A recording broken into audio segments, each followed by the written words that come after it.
عزیزان محترم، ہماری گفتگو کا اگلا عنوان وہ مولا کائنات جناب علی مرتضیٰ شیر خدا کرم اللہ تعالیٰ وجہہ الکریم۔ اللہ اکبر۔ دوستو، مولا کائنات علی مرتضیٰ شیر خدا کرم اللہ تعالیٰ وجہہ الکریم آقا کریم علیہ السلام کے چچا زاد بھائی بھی ہیں، حضور کے داماد بھی ہیں، اسلام کے چوتھے خلیفہ بھی ہیں۔ یہ تینوں مقام اللہ نے آپ کو عطا فرمایا، اور علی کا مطلب ہی بلند و بالا، علی کا مطلب علوف والا، بلند و بالا۔ رب کعبہ کی قسم، جیسا آپ کا نام تھا مولا کائنات علی مرتضیٰ کو رب ذوالجلال نے ویسا مقام بھی عطا فرمایا، بلند و بالا۔ قیامت تک جب علی کا نام آتا ہے تو خون گرما جاتا ہے، خون گرما جاتا ہے اور جوش بڑھ جاتا ہے۔ قربان جو مولا کائنات علی مرتضیٰ کے نام کی یہ برکت ہے، تو بتاؤ آپ کی ذات کی برکت کیا ہوگی۔ حضور علیہ السلام نے مولا کائنات علی مرتضیٰ شیر خدا کرم اللہ تعالی وجہہ الکریم کے بارے میں فرمایا، علی کے چہرے کو دیکھنا بھی عبادت ہے، علی کا ذکر کرنا بھی عبادت ہے۔ نعرہ حیدری، نعرہ حیدری، نعرہ حیدری۔ علی کا ذکر بھی عبادت، علی کے چہرے کو دیکھنا بھی عبادت۔ ایک مرتبہ دسترخوان بچھا ہوا تھا، جناب صدیق اکبر، جناب عمر فاروق اعظم، جناب عثمان غنی، جناب مولا علی شیر خدا ایک دسترخوان پر بیٹھے ہیں، کھانا لگایا جا رہا ہے، لیکن قربان جاؤں جناب ابوبکر صدیق مولا کائنات علی مرتضیٰ کے چہرے کو دیکھ رہے ہیں اور ٹکٹکی باندھ کے دیکھ رہے ہیں، تکتے جا رہے ہیں، تکتے جا رہے ہیں۔ پوچھا آپ کو کیا ہوا کہ آپ علی کے چہرے سے نگاہ ہی نہیں ہٹاتے؟ کہا خدا کی قسم میں نے حضور سے سنا ہے کہ علی کی زیارت کرنا بھی عبادت ہے۔ تو کہا کہ میں وہ کام کیوں نہ کروں، کہا میں وہ کام کیوں نہ کروں جسے حضور خود پسند کیا کرتے تھے۔ تو دوستو، علی کا ذکر بھی عبادت ہے، علی کے چہرے کی زیارت کرنا بھی عبادت ہے۔ اللہ اکبر۔ میرے دوستوں بزرگوں، مولا کائنات علی مرتضیٰ شیر خدا کرم اللہ تعالی وجہہ الکریم، جب آپ کی پیدائش ہوئی، آپ پیدا ہوئے،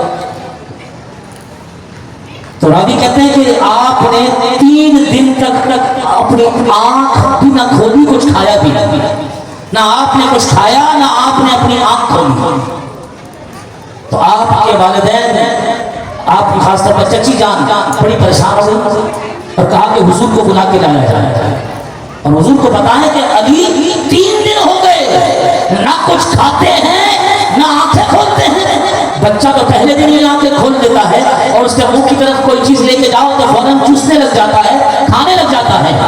3 دن ہو گئے، جناب قاصد آیا اور اس نے آ کر کہا کہ آپ کو آپ کی چچی جان بلا رہی ہے۔ قربان جاؤ، آقا کریم علیہ السلام تشریف لے گئے۔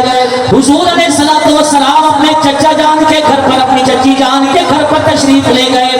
آقا کریم علیہ السلام نے مولا کائنات علی مرتضیٰ شیر خدا کرم اللہ تعالی وجہہ الکریم کو بلایا، آپ کی گود میں لا کر مولا کائنات علی مرتضیٰ کو رکھا۔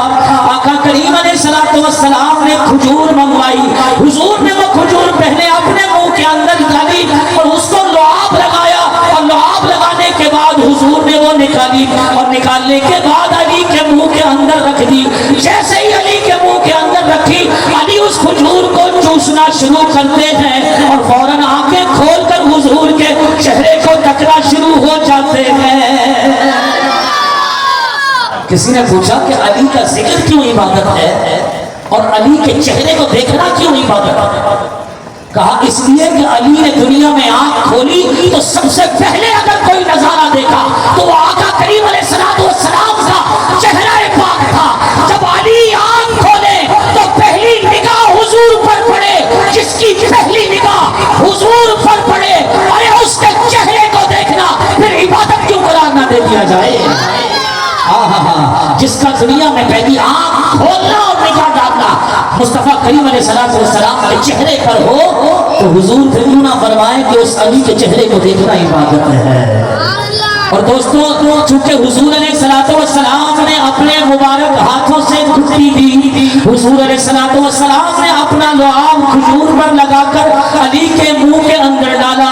رب کعبہ کی قسم صحابہ کہتے ہیں ہمارے درمیان کوئی بھی ایسا شخص نہ تھا جو یہ دعویٰ کر سکے سلونی ما شئتم، تم میں سے جو کوئی جو سوال بھی پوچھے گا میں اسی منبر پر بیٹھ کر اس کا جواب دوں گا۔ راوی کہتے ہیں سوائے علی کے کوئی بھی یہ دعویٰ نہ کر سکتا تھا کہ اگر کوئی سوال پوچھنا ہے تو مجھ سے پوچھو، میں یہی منبر پر بیٹھے بیٹھے تمہیں ہر سوال کا جواب دوں گا۔ وجہ پوچھی گئی تو کہا جس نے پیدا ہونے کے بعد اپنے منہ کے اندر حضور کے لعاب کو پہلی دفعہ فرسٹ ٹائم میں لیا، بتاؤ رب ذوالجلال نے ان کی زبان کے اندر کتنا کمال رکھا ہوگا۔ آپ کہتے ہیں کسی نے یہ دعویٰ نہیں تھا کہ جو بولے کہ جو چاہے پوچھنا ہے۔ اور ایک روایت میں نے یہاں تک پڑھی کہ مولا کائنات علی المرتضیٰ شیر خدا کرم اللہ تعالیٰ بدر کریم سے کس نے پوچھا علی یہ اللہ نے آپ کو اتنا کثیر علم عطا فرمایا، یہ کیسے مل گیا؟ یہ آپ کے پاس اتنا کثیر علم کہاں سے آیا؟ توجہ چاہوں گا۔ کہا ویسے تو اللہ کا مجھ پر بڑا فضل ہے اس کے محبوب کے صدقے، لیکن قربان جاؤں حضور علیہ السلام کا جب وصال ظاہری ہوا تو حضور کی وصیت تھی کہ علی مجھے غسل دیں گے، تو کہا جب میں نے غسل دیا، حضور کو کفن دیا، قبر کے اندر جب رکھا تو میں قبر کے اندر اترا، میں نے دیکھا کہ آقا کریم علیہ السلام کی آنکھ کی اس پتلی کے اس حصے میں پانی کے کچھ قطرے موجود ہیں۔ میں نے ان پانی کے قطروں کو ہٹانا چاہا، میرے عشق نے کہا کہ نہیں ان قطروں کو کہیں خشک نہ کر، علی جھک جا اور جھک کر اپنے ہونٹوں سے ان قطروں کو پی لے۔ آپ کہتے ہیں بس وہ قطرے پینے تھے، رب ذوالجلال نے ان پر دنیا جہاں گئی آشکار فرما دیا۔ کہا وہ قطرے پینے تھے تو جس میں مصطفیٰ سے فس ہوئے تھے وہ قطرے پینے تھے، رب ذوالجلال نے میرے سینے کو اس دن سے کھول دیا۔ رب نے مجھے اتنا کثیر علم عطا فرمایا۔ اور میرے دوستوں اور بزرگوں، جناب مولا کائنات علی المرتضیٰ شیر خدا کرم اللہ تعالی وجہہ الکریم آقا کریم رؤوف الرحیم علیہ الصلوۃ والتسلیم کے ساتھ خانہ کعبہ میں تشریف لے گئے۔ خانہ کعبہ کئی مفسرین نے جو میں واقعہ سناروں میں لکھا ہے، خانہ کعبہ کے اندر تشریف لے گئے اور حضور نے فرمایا علی یہ تم بت رکھے ہوئے دیکھ رہے ہو خانہ کعبہ میں، یہ ایک ایک کر کے نا سب کو گرا دیا۔ حضرت علی نے چھڑی اٹھائی اور مارنا شروع کر دیا، ایک ایک کر کے سارے بت گرا دیا۔ دوستوں ان سارے بتوں میں ایک بت بہت اونچا، آپ کو پتا خانہ کعبہ کی بلندی کتنی ہے؟ 52 فٹ۔ کتنی؟ 52 فٹ اونچائی۔ تو وہ بت ایسا تھا کہ وہ کعبے کی چھت کو چھو رہا تھا، اتنا اونچا تھا۔ تو علی سوچتے رہے کہ اس کو کیسے معلوم، کیسے گراؤں؟ حضور کی بارگاہ میں آئے، حضور کی بارگاہ میں آقا کریم علیہ السلام کی بارگاہ میں آ کر عرض کرتے ہیں آقا باقی بتوں میں نے مار گرا دیے، توڑ دیے، پر ایک بت ایسا ہے جو بڑا اونچا ہے، لمبا تڑکا ہے آقا، وہاں تک میرا ہاتھ نہیں پہنچتا، حضور آپ ارشاد فرمائیں کیا کروں؟ آقا کریم علیہ السلام نے فرمایا علی میں زمین پر بیٹھتا ہوں، تم میرے کندھوں پر سوار ہو جاؤ، علی تم میرے کندھوں پر سوار ہو جاؤ، میں کھڑا ہوتا جاؤں گا، جب تمہارا ہاتھ پہنچ جائے تو مجھے بتا دینا، میں وہیں رک جاؤں گا، تم اس بت کو بھی مار کر گرا دینا۔ علی ہاتھ جوڑتے ہیں آقا یہ کیسے ہو سکتا؟ کندھا رسالت کا ہو اور اس پر علی پاؤں رکھ کر کھڑا ہو جائے۔ آقا نے فرمایا نہیں علی، جب میں تمہیں حکم دیتا ہوں پھر تمہیں ماننا پڑے گا۔ الحکم الامر فوق الادب، جب ایک طرف ادب ہو اور دوسری طرف حکم ہو تو پھر ادب کو چھوڑ دیا جاتا ہے، حکم پر پہلے عمل کیا جاتا ہے۔ علی تم میرے کندھوں پر سوار ہو جاؤ، میں کھڑا ہوتا جاؤں گا، جہاں تمہارا ہاتھ پہنچے وہیں تم اس بت کو مار گرا دینا۔ پھر کیا تھا؟ علی حضور کے کندھوں پر سوار ہو گئے، بولو سبحان اللہ۔ بولو سبحان اللہ یار. علی حضور کے کندھے پر سوار ہو گئے. لوگوں نے کہا دیکھا علی کا مقام دیکھا, نبوت کے کندھے پر سوار. ہم نے کہا ہاں یار مقام تو ہے, مرتبہ تو ہے. کہا اسی لیے تو ہم کہتے ہیں سب سے اعلیٰ ہے, سب سے افضل ہے. میں نے کہا ایک طرف تو یہ دیکھ رہا ہے کہ علی نبوت کے کندھے پر سوار ہوئے ہیں, اس لیے تو کہتا ہے سب سے اعلیٰ ہے, ابو بکر سے بھی اعلیٰ ہے. تو میں پوچھتا ہوں جس کے کندھے پر ہجرت کی رات نبوت سواری کرے, بتا پھر اس ابو بکر کا حال کیا ہوگا, بتا پھر اس ابو بکر کے مقام کا عالم کیا ہوگا. علی نبوت کے کندھے پر سوار ہو تو مانا کے مقام اور مرتبہ ہے, لیکن نبوت خود جس ابو بکر کے کندھے پر سوار ہو, بتاؤ پھر اس ابو بکر کی فضیلت کا عالم اور افضلیت کا عالم کیا ہوگا. تو دوستو حضور علیہ السلام کے کندھے پاک پر مولا علی سوار ہو گئے. آقا کریم علیہ السلام اٹھنا شروع ہو گئے. علی ہاتھ پہنچا کہ نہیں آقا نہیں. حضور تھوڑا اور بلند ہو گئے. علی ہاتھ پہنچا کہ نہیں آقا نہیں. حضور تھوڑا اور اونچا ہو گئے. علی ہاتھ پہنچا کہ نہیں آقا نہیں. کرتے آقا کریم علیہ السلام سیدھا کھڑے ہو گئے. علی ہاتھ پہنچا کہ نہیں.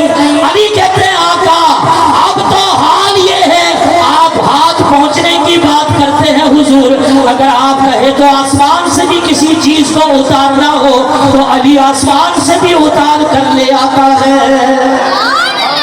حضور ہاتھ تو اتنا پہنچ گیا کہ اب آپ آسمان کی بات کریں تو علی آسمان سے بھی جس چیز کا آپ کہیں گے علی ہاتھ بڑھا کر وہ چیز. کیوں؟ کیونکہ قرآن کریم فرقان حمید میں ہے اصلها ثابت وفرعها فی السماء. قرآن کہتا ہے جس کی اصل باقی ہو. یہ پیغام ہے آج کا جو بتانا چاہ رہا ہوں. قرآن کہتا ہے اصلها ثابت وفرعها فی السماء. قرآن کہتا ہے جو اپنی اصل کے ساتھ جڑا ہے, علی اپنی اصل سے جڑے ہیں. علی کے قدم حضور کے کندھے پر ہے. اصلها ثابت وفرعها فی السماء. علی کا اتنا اونچا مقام کیسے ہو گیا؟ کہا جو اپنی اصل سے جڑا ہے. جب کوئی اپنی اصل سے جڑا ہوتا ہے تو پھر اس کا مقام آسمانوں تک بلند ہو جاتا ہے. شارحین مفسرین نے لکھا اصل سے مراد بہت ساری چیزیں ہیں, کسی اعتبار سے لے لو. دوستوں آپ کو پتا ہے ماں باپ, عربی کے اندر باپ کو کہتے ہیں ابن اور ماں کو کہتے ہیں امن. ابن کا مطلب بھی اصل اور امن کا مطلب بھی اصل. اب قرآن کی آیت دیکھیں فرمایا اصلها ثابت وفرعها فی السماء. جو اپنی اصل سے جڑا رہتا ہے رب ذوالجلال اسے بلندیاں آسمانوں پر عطا فرماتا ہے. پتہ یہ چلا جو لوگ اپنی اصل یعنی ماں باپ سے جڑے ہوتے ہیں, ماں باپ کی تعظیم کرتے ہیں, ماں باپ کی عزت کرتے ہیں, انہیں دھتکارتے نہیں, انہیں ڈانٹتے نہیں, انہیں جھڑکتے نہیں, انہیں مارتے نہیں, انہیں گھر سے نکالتے نہیں. رب ذوالجلال ان کو ایسا مقام اور مرتبہ اس اولاد کو عطا فرماتا ہے. اگرچہ بظاہر کنگال ہوتے ہیں لیکن رب ذوالجلال نے آخرت میں ان کا بڑا مقام رکھا ہوتا ہے. اور فرمایا اگر وہ ریت میں بھی ہاتھ ڈالتے ہیں تو رب ذوالجلال اس ریت کو بھی ان کے لیے سونا بنا دیتا ہے. کہ ماں باپ اصل ہیں. ہاں جن کی داڑیاں سفید ہو گئی نا ان کو میری بات ذرا سمجھ میں آ رہی ہے, کیونکہ اب ان کے ماں باپ نہیں رہے. اب وہ کہتے ہیں ہاں جی بات تو بڑی صحیح ہے, کیا کمال کی بات مولوی صاحب کر کے جاتے ہیں. اور جو چھوٹے ہیں نا لڑک پن والے, یہ 15 سال 16 سال 17 سال 20 سال 22 سال 25 سال, ان کو بات سمجھ میں بڑی مشکل سے شاید خوش رہی. کیوں؟ ان کے ماں باپ ابھی سنا کہتے ہیں کسی چیز کی جو قدر ہوتی ہے نا وہ 2 دفعہ آتی ہے. ایک ملنے سے پہلے اور دوسرا جانے کے بعد. ملنے کے بعد نہیں, چلے جانے کے بعد. جی ہاں, لیکن دوستو قدر والا وہ ہوتا ہے جب مل جائے تو اس کی قدر کرے. اصل بات یہ ہے ماں باپ حیات ہیں میرے بچوں میرے پیاروں، ماں باپ حیات ہیں تو پھر ان کے قدموں کے اندر گر کر ان سے معافیا مانگ لو. ہاں ان کو جھڑکو مت، ان کو اولڈ ہاؤس میں چھوڑ کر مت آؤ، ان کو دھکے مت دو، ان کو گالیاں مت دو. قرآن کہتا ہے انہیں تو اف بھی نہ کہو. اف بھی، جو قرآن اف کرنے سے منع کرتا ہے وہ کیسے گوارا کرے گا کہ کوئی شخص اپنے ماں باپ کو گالی دے، کوئی شخص اپنے ماں باپ کو برا بھلا کہے؟ نہیں. رب کعبہ کی قسم میں نے کئی جگہ پر یہ بیان کیا نا تو خدا کی قسم یہ نوجوان طبقہ آنسو سے رویا.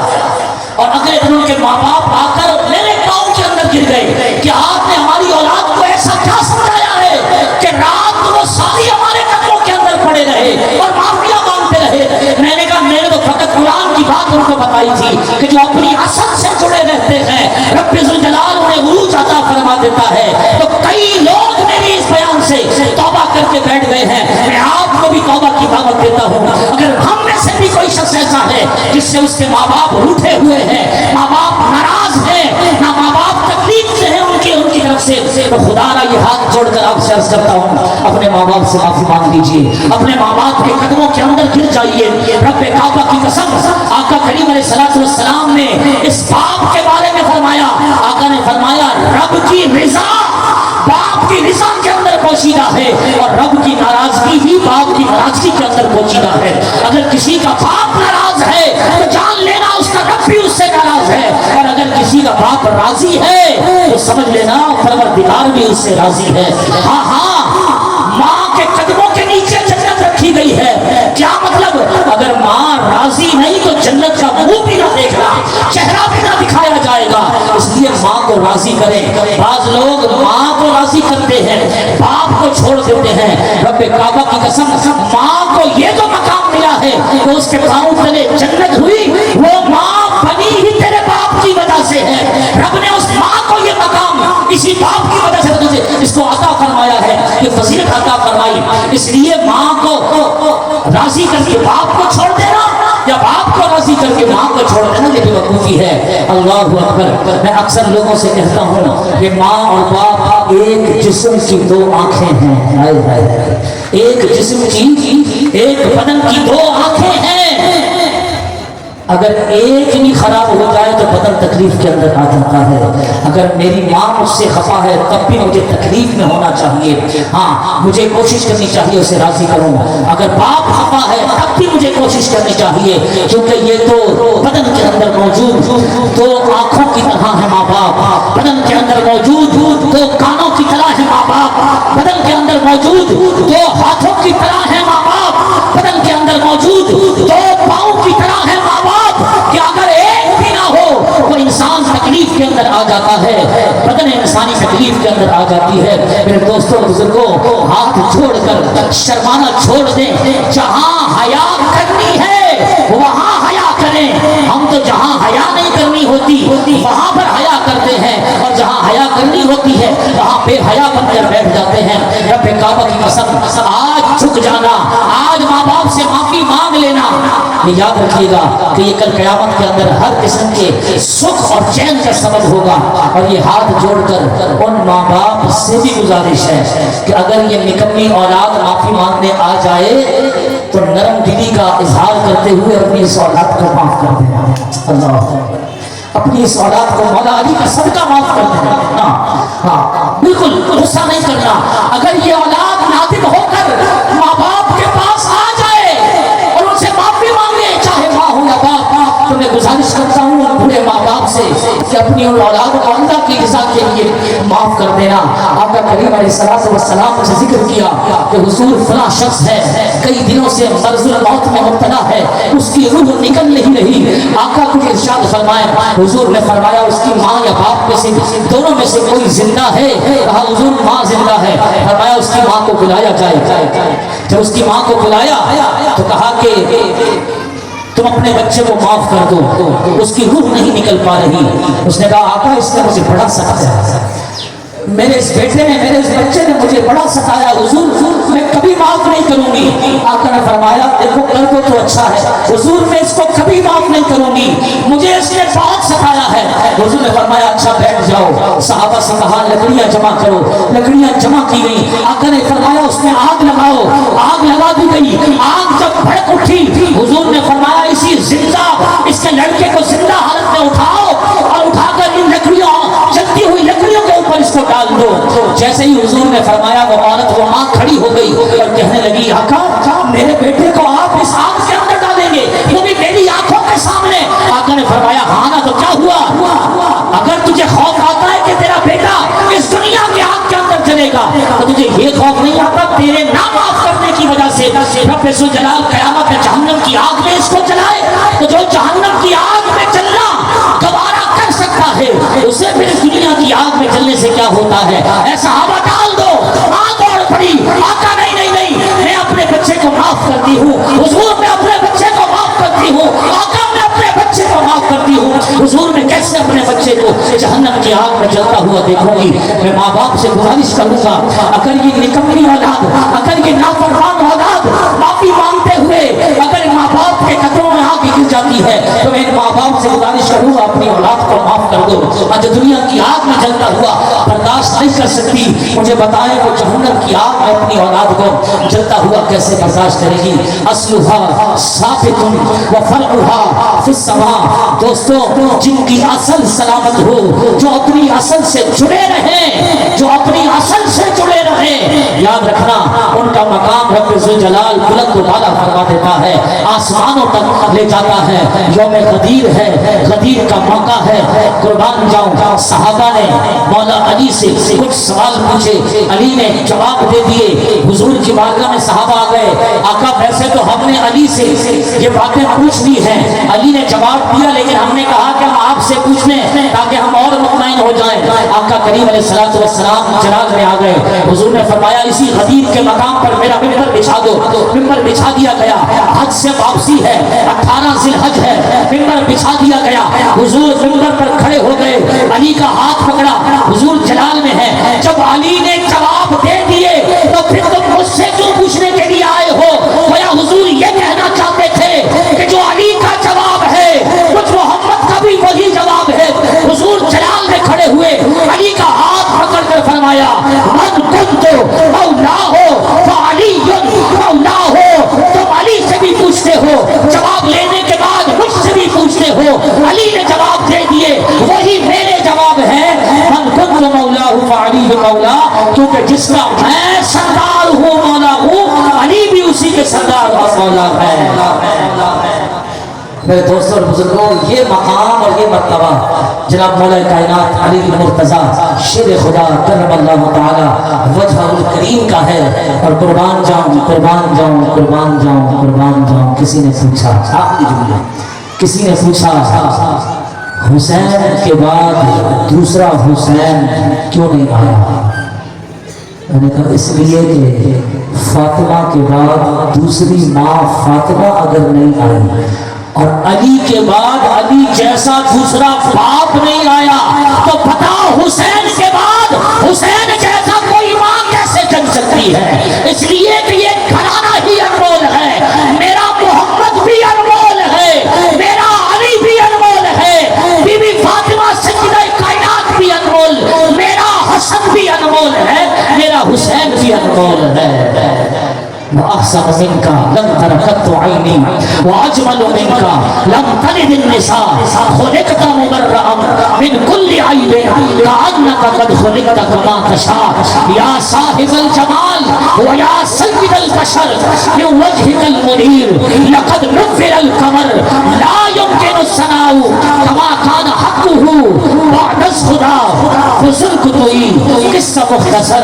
وآخر دعوانا ان الحمد للہ رب العالمین وما علینا الا البلاغ المبین.